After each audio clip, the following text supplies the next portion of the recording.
Everyone, the Anthony S. You Are Alone. We're on the move today. I apologize for the noise in which is in the background. I just want to get this done, and I thought of a topic I really want to speak to. God, I just got to get done. That's how that is. I've even turned down the AC a bit to talk. Everyone in the cars agreed to be silent for the next 5 minutes. It's all going to be a good time. When you talk about team size and what it takes to get certain tasks done, it's very interesting, especially today where there's quite a bit of tools for automation. The story of the Industrial Revolution is quite interesting as well, because you went from mostly everything being handmade to then assembly lines coming out, the ability to mass produce items. A lot more different metals were being discovered. They could make many different things with less strength needed. For example, steel takes a steel mill because of the heat and the pressure required to bend steel. As aluminum came out, as they learned how to use silver for certain things, it became much easier. Even today, when you look at diesel trucks, it tends to take 2 people to work on a diesel truck because some of the parts are so heavy.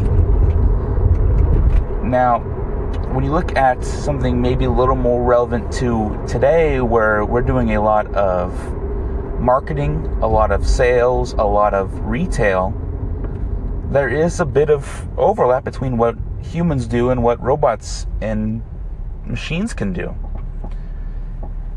It brings up the question, how much is really needed? And then on top of that, how many people is it really needed to get done effectively without burning certain people out?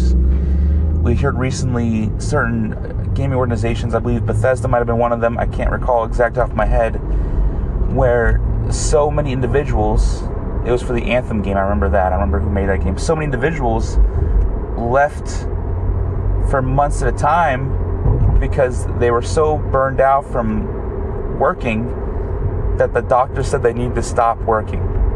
And you can't have that. So what's that real number in the middle? Where is it enough people get it done, but not so many people that you're overlapping, or certain individuals can slack off in the same work can be done with maybe 2 less people? My rule of thumb that I've used, that I believe is correct, that I've been taught, a lot of the stuff I talk about, by the way, is not just me, it's a culmination of my knowledge and some others, my mentors over the past. And I like teams, frankly, I like odd teams. I like teams, not including me, where I have 3, 5, 7, or 8. Or 3, 5, 7, or 9, sorry. The reason why I like that is because when you have tiebreakers among your team, it's good. Now, some people like to have 2, 4, so they become the tiebreaker. I like to let the team decide once in a while. And that means I don't have to vote, and it can make them feel like they have all the power in that decision, and they believe it's their baby more. So I go 3, 5, 7, 9. Now let's look at size. If I am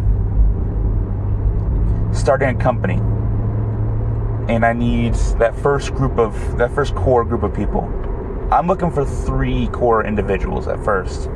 I'm looking for someone on the finance side and or accounting to keep track of that side of things. I'm an operator and a teacher, so I really don't need someone to come in as the operator. I'm just good at that. I'm good at solving problems. I'm good at picking picking a choice, making a choice if no one else wants to. So I don't need that one. I'm going to get someone in sales, and I'm going to get someone in operations. So basically, why would I do that? Well, first off, you need finance just so that you guys have an idea of what's going on. You need to measure if you're winning or losing. Operations, because you need some formation. You need some operation manuals. You need someone to be able to come in and see how things are done and then create a process about it. It can't just be random. Because after you get up to 3 or 4 people, it really is impossible to go without an operations manual. You need to be able to teach everyone consistently the same. And finally, sales. And I'm going to give a particular push to having someone that's seen the sales, especially if you're not the sales individual. Sales is that one group that makes or breaks your company. Yes, you need operations. Yes, you need someone to keep track of the numbers. Yes, you need someone to make decisions. But if you don't make any sales, there is no money to pay for the other positions. And for that reason, and for any reason in any industry why sales gets the most money, is because of the fact that they bring in the bacon. They are the ones that make it so the rest of us have a job.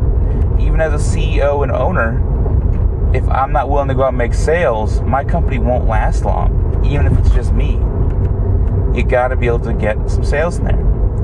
Now, as you go to 5, you're going to bring someone in for marketing, which is different than sales, and you're going to bring someone in for probably quality assurance, or a secretary, or a gopher of sorts.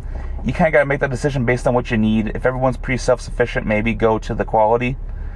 If you need someone that just all around does everything, get the gopher.